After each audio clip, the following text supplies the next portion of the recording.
we are learning new details right now of a plane crash that happened in Russia, killing 10 people. But we are also learning that, according to reports there, Russian mercenary Prigozhin was on the plane there involved here. So 10 people killed. This is still breaking news right now. And you're seeing that video come down there and then the plane on the ground killing 10 people right now. We want to continue this conversation right here on Live Now from Fox. Bring in a friend here of Live Now.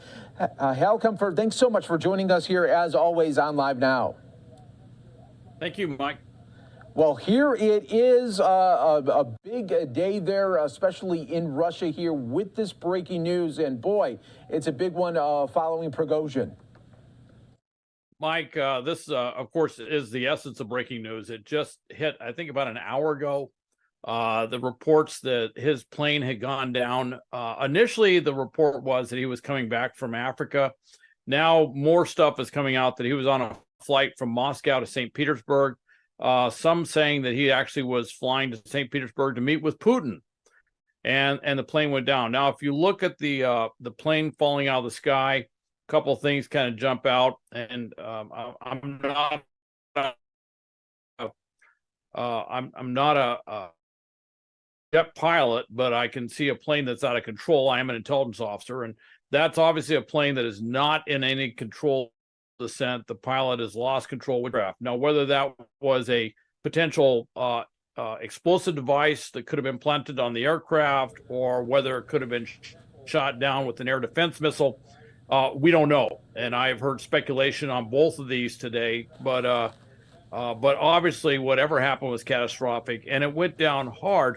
Another thing is, it not only had Yevgeny Prigozhin on board, the head of Wagner, but it had some of his senior leadership of Wagner. And one of the goals that Putin has had is to basically absorb the Wagner group into the Ministry of Defense. And so when this took out Prigozhin, it looks like initially it may have taken out some of those close to Prigozhin within the Wagner hierarchy that were reluctant to go ahead with this merger. And so there could have been a big change that they orchestrated, and that may be why this particular plane went down. Yeah, and we saw months ago there the attempted takeover in Russia, and obviously Putin, they're not happy about it, embarrassed that it was happening to his country there. And what we all know about Putin there is he doesn't forget. Well, he doesn't forget. And the other thing I would point out is that in June, there was speculation of what would happen when, of course, the Wagner Group went into Rostov, basically occupied the southern region headquarters, and then sent a force up the highway heading up towards Moscow, and got pretty darn far before they turned back and headed back. And then there was the agreement brokered with President Lukashenko of Belarus that Wagner Group and Prigozhin could go to Belarus, and for a short period of time, Prigozhin was in Belarus, and then he wasn't in Belarus, and then he seemed to be traveling all over Russia. He showed up at that conference with Africans in St. Petersburg, the same conference that Putin himself was at, although they made sure that there was no photo moment with both of them in the same frame. But it was really somewhat perplexing, which is, how could someone challenge the regime, the Putin regime, like this, and then be walking free? And back in late June, after this attempt, if you will, or I should say a couple weeks after the attempt, there was a lot of thoughts that maybe what they're going to do is allow Prigozhin to basically run around, do whatever he does, and then at some point, some catastrophic event will befall him where they can claim that it was an accident. And I have to say, this fits that scenario, that prediction, to a T, almost to exactly when they said that something like this would happen. And it's interesting, the plane went down not right after takeoff in Moscow, where it would be over a heavily populated area, not coming into St. Petersburg, where again it would be in a heavily populated area. it went down in an area of Russia which is very sparsely populated. The chances of it hitting somebody on the ground were absolutely minimal. So if you to plan when to take out an aircraft like this somewhere over Russian airspace, this would be probably where you would do it, and certainly the timing fits.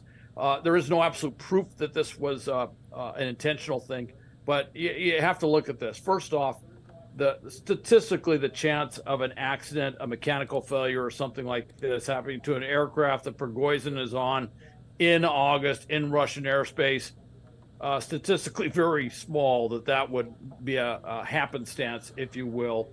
Also, if you look at the aircraft, it's very clear, as I mentioned earlier, that is not under any way, shape, or form under control, which indicates that something catastrophic has happened on the aircraft where the pilot has no control over the descent, which would be consistent with either being hit with an air defense missile, possibly, or if there was an explosive device of some sort aboard the aircraft.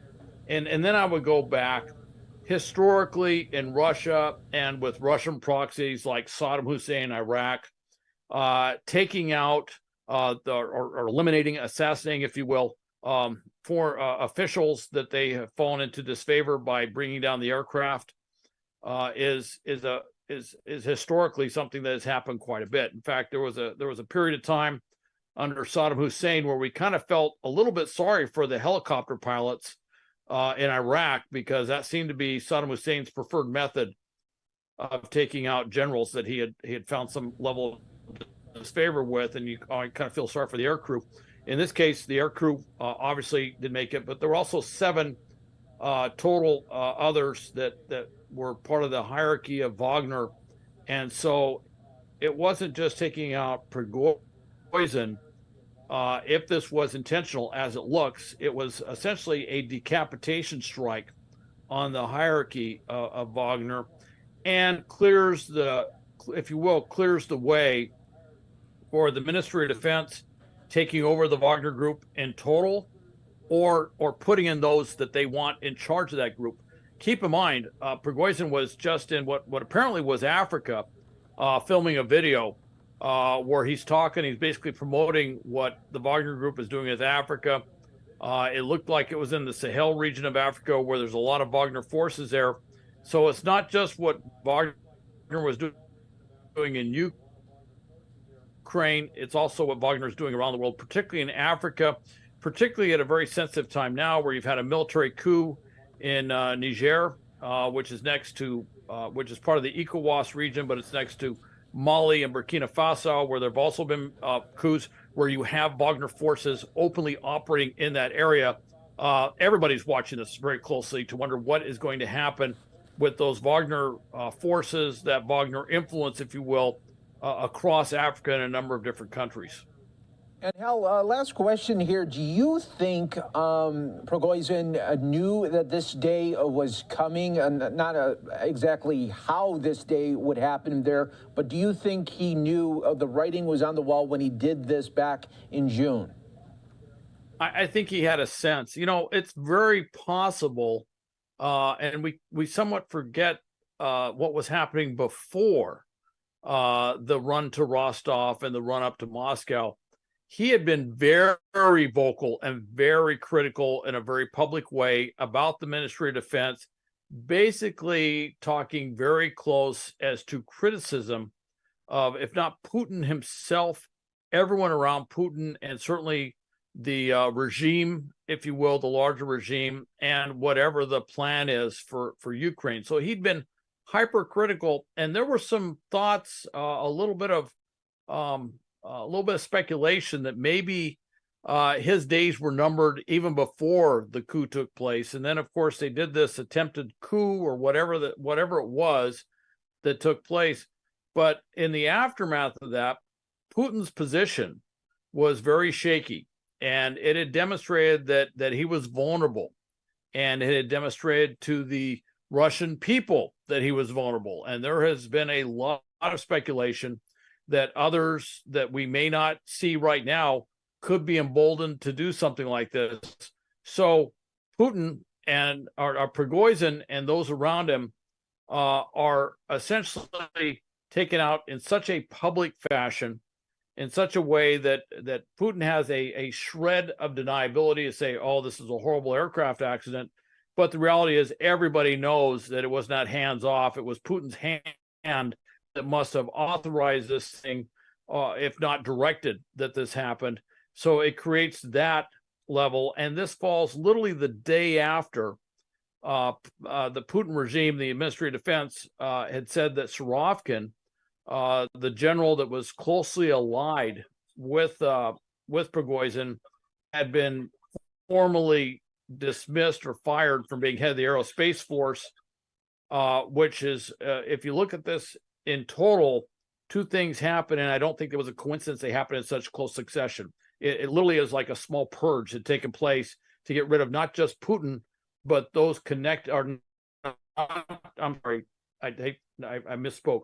Not just Prigozhin, but those around Prigozhin and those who had knowledge or maybe some hand in that coup attempt. And lastly, Hal, what statement does this make to other Russians there in the country? As Putin doesn't even have to say anything about it. Everyone just assumes that it was his calling, his direction there. But what does it say to the rest of the country here amidst this war?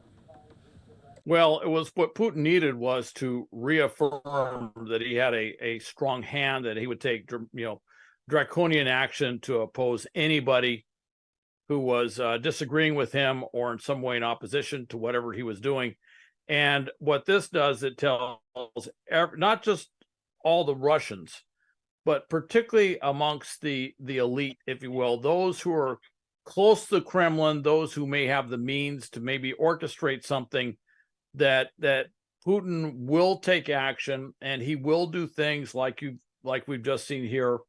There's been a slew of reports of people falling out of windows and balconies of high floors. That's been going on for many, many months. It's been going on more recently. Again, this